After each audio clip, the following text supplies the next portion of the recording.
सुमन की आत्मा भाग 6। तो अब तक आपने देखा कि कैसे सुहास और सुमन को जंगल में एक शेर मिलता है जो सुमन की शक्तियों से डरकर अपने आप ही भाग जाता है। फिर दोनों एक गुफा में रुकते हैं जहां सुमन को एक तेज चमकती हुई कांच की बोतल मिलती है और जैसे ही सुमन उस कांच की बोतल को खोलती है उसमें से जगुआ की आत्मा निकलकर सुहास के शरीर में घुस जाती है। अब आगे। जैसे ही सुमन सुहास के नजदीक जाती है सुहास हंसना बंद कर देता है और सुमन को ऐसे देखता है जैसे कुछ हुआ ही ना हो। इतने में सुमन बोलती है, सुहास, ऐसा मजाक मत करो, मुझे पहले से ही बहुत डर लग रहा है। ये बोल के सुमन पीछे मुड़ जाती है। इतने में सुहास फिर जोर जोर से हंसने लगता है। सुमन घबराकर पीछे मुड़कर देखती है। सुहास एक पत्थर उठाकर सुमन को मारने की कोशिश करता है, लेकिन सुमन के नजदीक आते ही वो पत्थर वहीं गिरा देता है। सुमन सुहास से बचने के लिए वहीं पास में पड़ी रस्सी से सुहास को बांध देती है। उस रस्सी में सुमन की शक्तियां आने से सुहास बाहर नहीं निकल पाता और तड़पने लगता है। फिर सुमन सुहास को बोलती है, सुहास, तुम ऐसे क्यों कर रहे हो? मुझे मारना क्यों चाहते हो? मैं सुहास नहीं हूँ, मैं जगुआ हूँ, जगुआ जिसको तुमने मार दिया था। ये मेरी आत्मा है जो सुहास के अंदर है। कौन जगुआ? मैं नहीं जानती किसी जगुआ को, और मैं क्यों मारूंगी किसी को? सुमन के ये बोलने पर जगुआ ने सारी बात सुमन को बताई, लेकिन उसे अब भी कुछ समझ नहीं आ रहा था। फिर सुमन जगुआ को बोलती है, देखो जगुआ, तुम जो भी हो और ये सब जो तुम बोल रहे हो, मैं कुछ समझ नहीं पा रही हूँ। तुम सुहास के शरीर को छोड़कर चले जाओ। ये बोलकर सुमन जैसे ही सुहास के नजदीक जाती है सुहास के अंदर की जगुआ की आत्मा जोर जोर से चिल्लाने लगती है, छोड़ दो मुझे, रस्सी खोल दो, मैं चला जाऊंगा, मुझे माफ कर दो, मैं फिर कभी तुम्हें परेशान नहीं करूंगा, छोड़ दो। ठीक है, मैं ये रस्सी खोल देती हूँ, लेकिन फिर कभी भी तुम मुझे और सुहास को परेशान नहीं करोगे। हाँ, मैं नहीं करूंगा, बस अब ये रस्सी खोल दो। सुमन जगुआ की रस्सी खोल देती है और जगुआ की आत्मा सुहास के शरीर से चली जाती है। सुहास बेहोशी की हालत में वहीं गिर जाता है। सुमन सुहास के पास जाकर सुहास से पूछती है, सुहास, तुम ठीक तो हो ना? हाँ सुमन, ठीक हूँ मैं, लेकिन ये क्या हुआ था मुझे भी कुछ समझ में नहीं आ रहा है, लेकिन अब हमें यहाँ से चलना चाहिए। चलो, मैं तुम्हें रास्ते में सब कुछ बता दूंगी। और दोनों स्टेशन की तरफ चल पड़ते हैं। स्टेशन पहुँच के दोनों ट्रेन का इंतजार करते हैं। फिर सुमन सुहास से पूछती है, अब तुम्हें कैसा लग रहा है सुहास? पहले से अच्छा लग रहा है। उसके बाद सुमन प्यार से अपना सर सुहास के कंधे पर रख देती है और वहीं दूसरी तरफ जगुआ की आत्मा डरी सहमी सी गुफा के कोने में बैठी होती है। उसको ये डर सताता है कि वो एक आत्मा होते हुए भी सुमन का कुछ नहीं कर पाया। सुमन मेरे पास थी, लेकिन मैं उसकी शक्तियों के सामने लाचार था। अब मैं क्या करूं, कुछ समझ नहीं आ रहा। जगुआ इसी सोच में मायूस होकर बैठा हुआ था।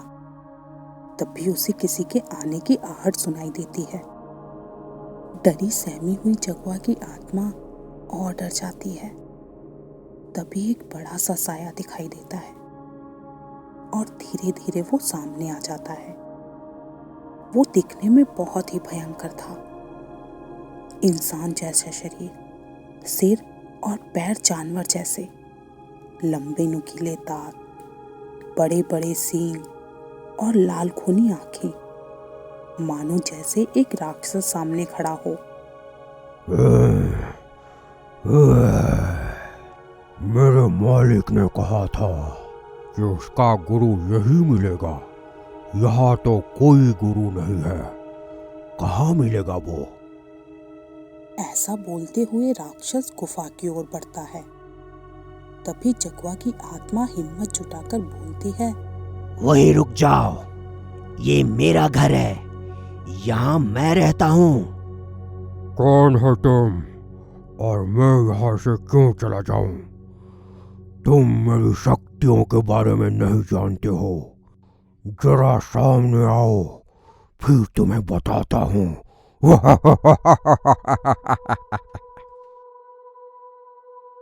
ये सुनकर जगुआ की आत्मा जैसे ही राक्षस को मारने के लिए जाती है, वैसे ही जगुआ दूर जाकर गिर जाता है। मुझे माफ कर दो। कौन हो तुम? तुम चाहते क्या हो? राक्षस उसको अपने मालिक के बारे में बताता है कि उसके मालिक ने अपने गुरु को खोजने के लिए भेजा है, ताकि मालिक के गुरु को मार के उसकी शक्तियों को अपने साथ अपने मालिक के पास लेकर जाऊं।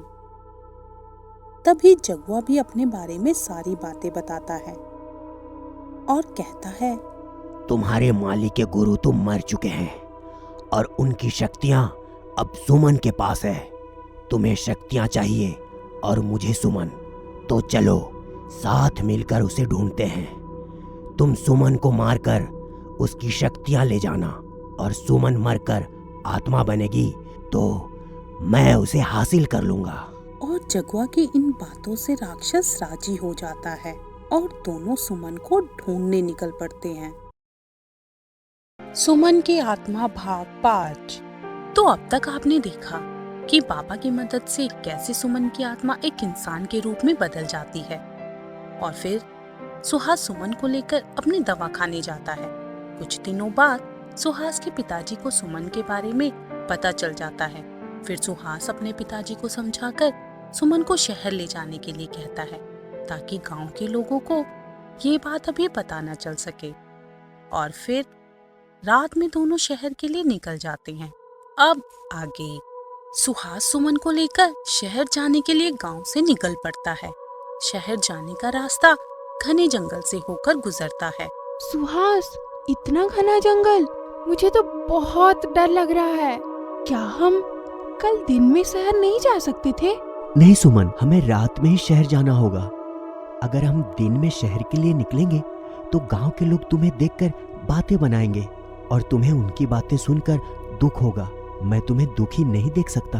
ये सुनकर सुमन सुहास को देखकर कहती है, जरूर मैंने पिछले जन्म में कोई पुण्य के काम किए होंगे जो तुम्हारे जैसा इंसान मेरी जिंदगी में आया। इतने में घनी झाड़ियों में से एक शेर निकल आता है और जोर-जोर से दहाड़ने लगता है। सुमन डर से सुहास के पीछे छिप जाती है। सुहास भी डर जाता है, लेकिन तभी सुहास को बाबा की कही बात याद आ जाती है, जिसमें उन्होंने सुमन की शक्तियों के बारे में बताया था। सुहास का डर थोड़ा कम होता है। इतने में शेर दहाड़ता हुआ आगे बढ़ने लगता है, लेकिन सुमन की शक्तियों की वजह से वो वहां से भाग जाता है। सुमन, डरो मत, देखो, आंखें खोलो। अरे आंखें खोलकर तो देखो, शेर भाग गया है। अब हमें डरने की कोई जरूरत नहीं। अरे ये कैसे हो गया? मुझे तो लगा था आज हम दोनों को शेर यहाँ खा जाएगा। ये सब कैसे हुआ? तुम्हें अभी कुछ समझ नहीं आएगा। चलो हम जल्दी से आगे की ओर चलते हैं। सुहास, अब हम लौट चलते हैं। चलो घर वापस चलें। सुबह होते ही हम शहर के लिए निकल पड़ेंगे। नहीं सुमन, हम घर तो नहीं जा सकते। मैं कुछ सोचता हूँ। और सुहास इधर उधर देखने लगता है। इतने में सुहास को वही गुफा दिखाई देती है, जिसमें सुहास सुमन की आत्मा से मिलने जाता था। सुहास मन ही मन सोचता है, क्यों ना हम इसी गुफा में रुक जाएं? क्या पता यहाँ रुककर सुमन को कुछ याद आ जाए। हाँ, आज की रात हम दोनों यहीं रुक जाते हैं। और सुहास सुमन को बोलता है, चलो सुमन, देखो वो गुफा। चलो उसी में आज की रात रुक जाते हैं। सुमन चौंक पड़ती है और सुहास से पूछती है, क्या इस गुफा में? यहाँ कोई जंगली जानवर या कोई आत्मा या भूत हुआ तो? सुहास हंस के सुमन को बोलता है, अरे मैं हूं ना, तुम डरो मत। और जैसे शेर को भगाया था वैसे ही बाकी जंगली जानवर और आत्मा को भी भगा देंगे। और ऐसा बोलकर सुहास सुमन को लेकर गुफा में चला जाता है। वहां जाकर दोनों बैठ जाते हैं।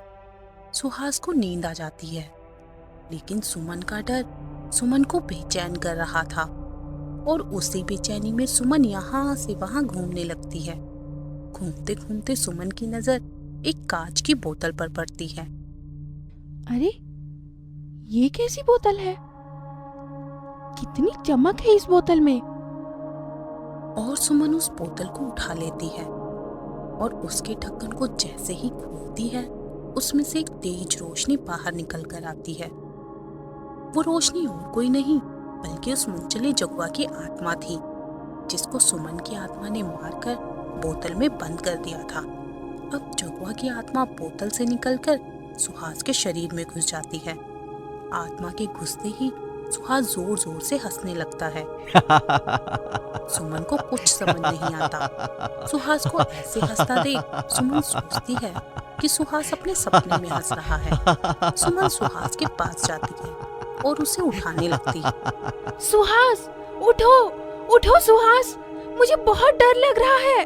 तुम ऐसे मत हंसो। सुहास उठो सुहास। जैसे ही सुहास आंखें खोलता है उसकी आंखें एकदम लाल और बहुत बड़ी बड़ी हो जाती हैं। उसका चेहरा भी कुछ अजीब सा दिखने लगता है।